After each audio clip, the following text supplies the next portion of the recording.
បាទសូមជម្រាបសួរដល់ពុកម៉ែបងប្អូនបាទនេះមកបង្ហាញខ្ញីបាទខ្ញីភ្លើងនេះស្វិតអត់តាន់បានយកដាំដល់ចឹងស្វិតអស់សល់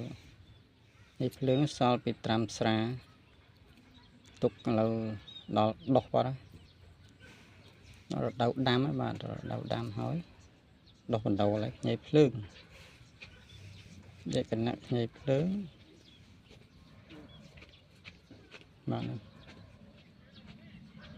យើងហិលបាទហិល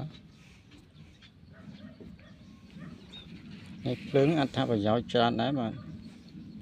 ដូចជាធ្វើតាមសភៅបុរាណធ្វើថ្នាំតសៃបាទថ្នាំតសៃណាំកូនខ្ចីណាំទាស់បាទទាស់ទុំអីហ្នឹងអាចលាយជាមួយនឹងដូចជារុក្ខជាតិផ្សេងបានដូចជាឈើភ្លើងអីហ្នឹងមកកត្រោយ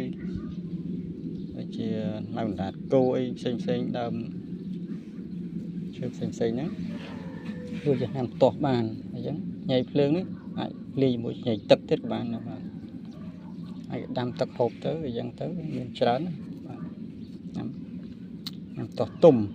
ញ៉ៃភ្លើងទាស់ទុំណាំតសៃយើងអាចផ្សំជារុក្ខជាតិដាំទឹកហូបក៏បានផ្សំជារុក្ខជាតិត្រាំស្រាក៏បានបាទញ៉ៃភ្លើងនេះបាទណាំតសៃខ្ចីធ្វើឲ្យក្តៅបាទញ៉ៃភ្លើងនេះវាលក្ខណៈហិលខ្លាំងដែរแล้วដោះហើយយកមកដាំញ៉ៃភ្លើងត្រាំស្រាវិញលីជាមួយនឹងញើស្រុកញើព្រៃអីចឹងទៅធ្វើជាថ្នាំសរសៃទឹកខ្មុំអីហ្នឹង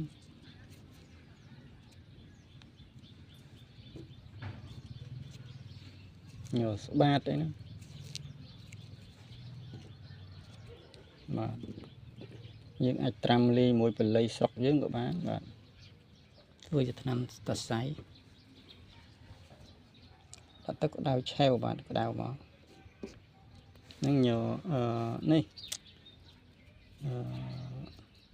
ខ្ញីភ្លើងមកខ្ញីភ្លើងដាំឥឡូវរៀបចំដាំធ្វើដៃដាំដោះហើយបើអត់តន់ស្វិតទុកឡើងស្វិតឡើងដោះហើយអញ្ចឹងខ្ញីភ្លើងនេះរៀបរាប់អត្ថប្រយោជន៍មានច្រើនដែលរៀបរាប់តែប៉ុណ្ណឹងបាទអញ្ចឹងក៏សូមអរគុណបាទ